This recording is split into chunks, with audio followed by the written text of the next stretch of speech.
It's back? They're bringing it back? 50 games? Yeah,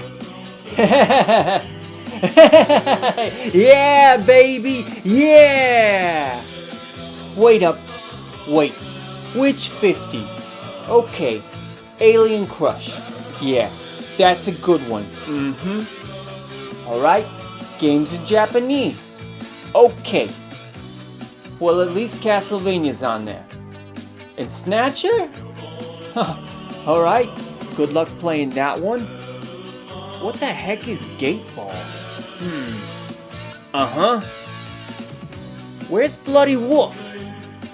Oh man, glad Power Golf is on there. Yeah, we definitely needed that one.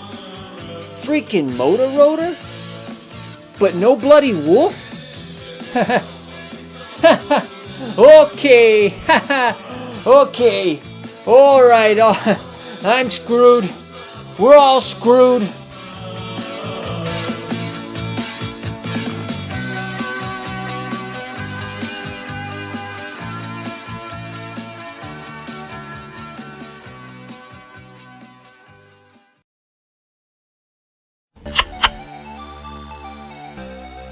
Heyo, this is Tony Turbo. I just got out of jail and my life is ruined. Again. Konami's releasing a TurboGrafx-16 Mini. And it's already broken. Sure, you get blazing lasers, Aldines, Sapphire, a near arcade perfect port of Ghouls and Ghosts, and freaking Castlevania X, the greatest video game ever made. But come on, let's get real. You had to put those games on there, Konami. You think I can't see you sleeping? It's time to wake up. Then I hear they're gonna sell it for $100. Do you know the kinds of things you have to do in prison for $100? That's what the PlayStation Classic went for. Do you want this thing to fail, Konami? Huh? There is gonna be a second controller port. At least you didn't screw that up. But I have to pay like $30 for a turbo tap and $25 additional for a controller? If you and the gang want to play Bomberman 93, 5 players, and trust me, you do, then that's gonna set you back $225, including the cost of the console. Are you out of your freaking minds? Calm, breathe, calm, happy thoughts. You know what? I'm a changed man. I'm gonna suggest something positive, something that will save the whole thing. It's too late to change the hardware, I understand that. But this is really just a ROM box, right? So then all you gotta do is beef up the game list. I have here 10 games that if you just had the huevos rancheros to add to the TurboGrafx-16 Mini, that it would transform your cash grab from a big fat loser into a winner. So, without further ado, 10 games that would save the TurboGrafx-16 Mini's skinny, stupid little neck. Add these games, Konami, or you'll wake up with a bonk on the head. Let's just call it a bonk's revenge. Get it? Number 10. The Legendary X. I can't believe you didn't include the Legendary X. It's a launch title, for crying out loud. A lot of people really love this critically acclaimed side-scrolling action platformer. It was developed by Victor Musical and was the precursor to the Astynix arcade game, which in turn was remade as an infamously difficult game for the original Nintendo. Armed with a magical axe named Sting that could be repeatedly powered up, you're naturally on a quest to rescue your girlfriend over a course of 6 levels. Levels which are full of hidden areas and unique enemy encounters that are complex enough to require strategic gameplay just as much as fast reflexes. The Legendary X was a vital part of the TurboGrafx's library. It's as essential as Shinobi is to the Sega Genesis, and its absence is a complete and total travesty. Number 9. The Dragon's Curse. The TurboGrafx Mini already has Ys Books 1 and 2, and both Utopia 1 and 2. But the truth is, when it comes to value, you can't really get enough good adventure games. And The Dragon's Curse is a really good one. Originally it was called Wonder Boy 3 The Dragon's Trap on the Sega Master System. NEC's port of the game is pretty much the same, except for some graphical and sound enhancements. And that's a good thing, because by many estimates, Dragon's Trap was one of, if not the very best game on the Sega Master System. Today, Wonder Boy seems to be more relevant than it has ever been, with a fantastic remake of this very same game appearing on modern platforms, a new quasi-sequel in the form of Monster Boy, and even the Sega Genesis Mini has gone Wonder Boy crazy by including the lost classic Monster World 4, or as I like to call it, Wonder Girl. This is a missed opportunity by Konami to capitalize on the Wonder Boy phenomenon, and it's just a missed opportunity for people who love adventure games in general. Number 8. Freaking Bloody Wolf. The NES has Contra and Commando. Sega got Rambo 3 and a decent port of Mercs. But for fans of running and gunning on the TurboGrafx-16, this was your go-to game for sure. Based on a Data East arcade cabinet, Bloody Wolf on the TurboGrafx-16 was actually a big improvement over its namesake when it came to fast-paced gameplay and rockin' chiptunes. The only loss was that the arcade version had a 2-player co-op and the TurboGrafx one was only 1 player. But this game packed a punch. Besides the normal running, shooting, and grenading action, this game allows you to jump, enter buildings, duck underwater, and even ride motorcycles. Enemies come at you in overwhelming waves, but this game's definitely beatable with a little skill and practice. All these dynamic environments to explore and cheesy high-octane music make this game a killer. It may not have the polish or the graphical detail of a Konami run and gun, but it might actually be more fun than Contra. Yes, NES Classic has Contra 3, the Genesis Mini got Contra Hardcore, and the TurboGrafx Mini missed out by not including freaking Bloody Wolf. For crying out loud, Konami, don't be afraid of a little competition. Number 7. Devil's Crush. Imagine Laurel without Hardy, Beavis without Butthead, Bill without Ted, Wilford Brimley without his diabetes. That's sort of what it's like to have Alien Crush on the TurboGrafx Mini without Devil's Crush. Sure, Alien Crush is a classic launch title, worthy of all the praise that's ever been levied at it. But did you know that Devil's Crush is better in every single way? Better music, boss fights, a much larger board, and did I mention that the screen actually scrolls this time when the ball drops towards the bottom as opposed to cutting away the way it does in Alien Crush? We got Bonk 1 and 2. We got Utopia 1 and 2. We should have gotten both Alien Crush and Devil's Crush, Konami. You hear me?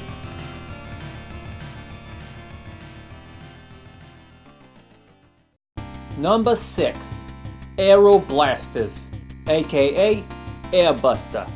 The TurboGrafx Mini is blessed with a lot of great shooters already.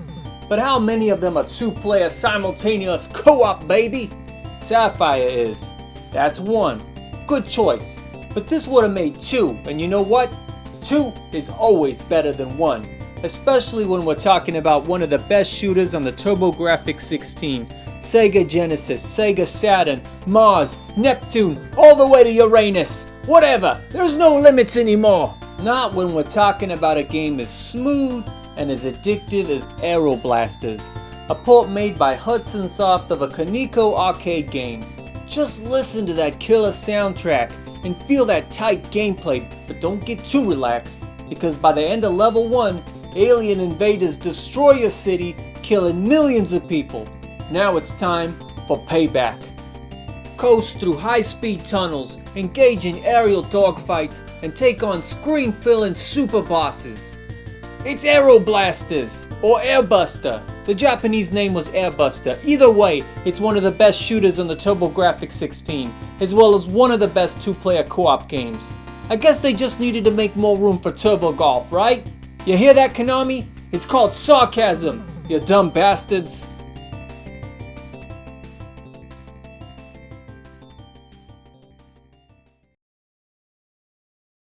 Number 5. Magical Chase. Something's wrong with the people at Konami. Magical Chase, one of the best games on the Turbo and maybe one of the best shooters ever, wasn't on the Turbo Mini. This game is a collector's item. It costs thousands of dollars to buy the real thing, plus the game is very good. The graphics are very detailed and colorful. The controls are smooth and the game is not repetitive or boring. If I had any complaints, it would be the bosses. They're fun and all, but they could be way better. They're kind of quirky and weird.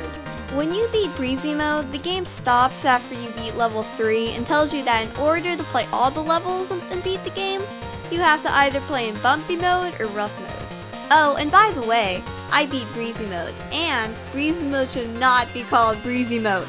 It feels like Easy Mode in old school games. Doesn't really mean anything. There are many more reasons out there on why Magical Chase should be included on the Turbo Mini, but this is my opinion on why it should be included. Back to you, Dad.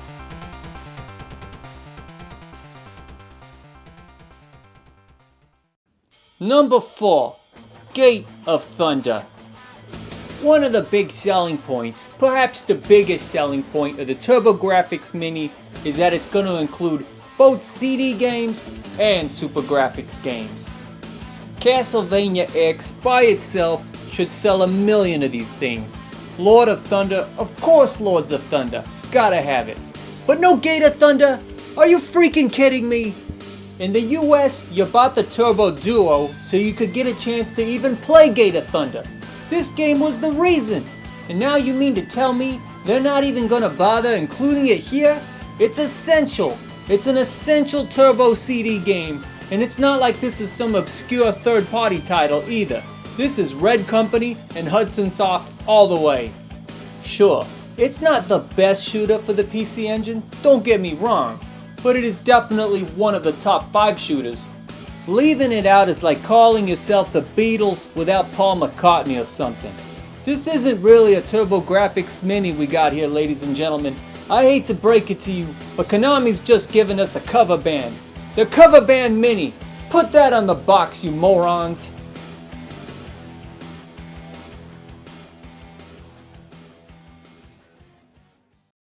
Number 3. Bonk III. The Sega Genesis Mini failed to put out Sonic 3 Knuckles. That was a big mistake, and it's just as bad as the TurboGrafx Mini not including Bonk III, the third and final game in the original Bonk trilogy. It came out in 1994, the same year that NEC's venture into North America came to an end. Turbo Technologies Inc., the subsidiary created to distribute the Turbo Duo and get rid of their overstock, was finally shut down. And therefore, there weren't very many Bonk III games produced. And so it's another one of those TurboGrafx games that goes for a very high price tag on eBay. As a game, it's pretty good, introducing new power-ups affecting the size of the Bonk sprite, making them either super tiny or super enormous. But the best addition is a 2-player simultaneous co-op, baby. Typically, the game gets written off as the weakest in the series, possibly because it was developed by AI and not Red Company. But in my opinion, it plays just as well as any other Bonk game, and it deserved, no, it absolutely needed to be included here, just as much as Sonic 3 should have been on the Sega Genesis Mini. You can't disrespect the mascot, ever!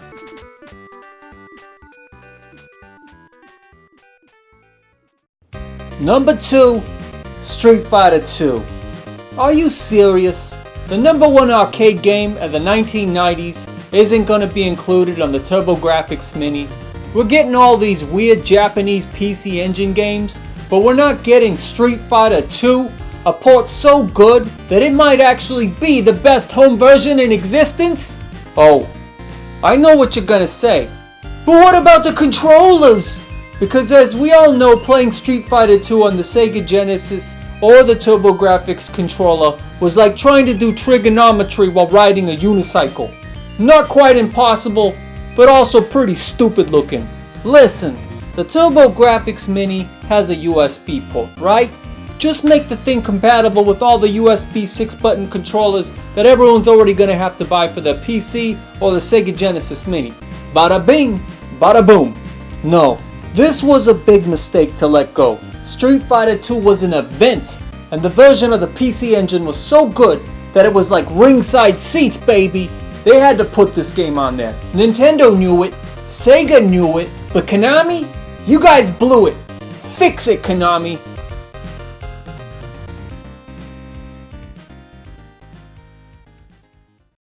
Number 1. Splatterhouse. The Japanese version, Konami. The freaking Japanese version, for crying out loud. This is the game. The game that everyone remembers about the TurboGrafx from that first critical year. The only year that actually mattered in the console's miserably short little life cycle. It was the game that you could always rub in everyone's faces in order to prove to them just how hardcore the TurboGrafx-16 was. It was Splatterhouse. R-Type was great, but in America, shooters have always been kinda niche. Not everyone was gonna care. Bonk was great, but a little too cute. But the game that was gonna scare your sister and make your friends wish they had a TurboGrafx too? It was Splatterhouse. Before Mortal Kombat, before Night Trap, before Doom, we had Splatterhouse. Splatterhouse. If we're honest, it isn't the greatest game ever made. It's essentially a primitive beat-em-up, similar to Kung Fu or China Warrior, but only with a horror setting and tone. It's a good game, but these mechanics are a little on the simple side. You walk, you jump, you smash, you repeat. No, the real attraction to this game is the intensely atmospheric, horrifying levels, and music and enemies ripped right out of a Jason movie. You see some pretty screwed up stuff in this game. Stuff that, let's just say, is beyond the scope of this channel to deal with specifically. But suffice to say that this game is intense, a thrill ride of sorts that was many years ahead of its time. Omitting this game isn't just an egregious failure that takes away from the experience of everything that was the TurboGrafx in America. But it's a missed opportunity, because here we have the chance to showcase PC Engine games. And it's the PC Engine version of this game that's the superior version, man. In the US version, they changed the Jason Voorhees hockey mask look of the main character into this stupid purple looking thing. The Japanese version gives you that original classic Splatterhouse look. Then the US version screwed up the awesome upside down cross boss fight by replacing the cross with a stupid face monster thing. Then they had the audacity to remove the altar from the church that shows up at the end of the fight. What was the US version of this game, censored by the US Conference of Catholic Bishops or something? You could have done it, Konami. You could have given us the best version of this treasured horror game, but you didn't. You failed. You get an F, and therefore, you suck. They somehow managed to put nearly 60 games on this thing, emulated by M2 no less, and still alienate an entire community of the most picky fans in the entire retro gaming community. But it doesn't have to be this way. Konami, here's the deal. Not a lot of people are gonna want to buy this stupid thing the way it is. Not enough people owned the TurboGrafx back in the day, and you're charging too much money for it. Then you're asking us to once again buy a TurboTap, and there's not even a second controller. The thing is looking to be kind of a disaster. But you can save yourselves now! Add these games, Konami. Add these 10 games and watch your sales double, maybe even triple, because you're gonna win back the people who are offended at the absence of these essential titles, and you're gonna make people feel like the game library is really worth $100. You won't even have to change the hardware or add more controllers or anything, just update the software. But as it is, a TurboGrafx-Mini without Splatterhouse, the PC Engine version, or the legendary Axe, or Devil's Crush, or Gator Thunder, or freaking Bloody Wolf? It's just not the real deal, Konami. Fix it. Fix it and save the world. Because for some of this is all we have. This has been Tony Turbo, and you've been watching yet another video game show on the internet. I'm out of here.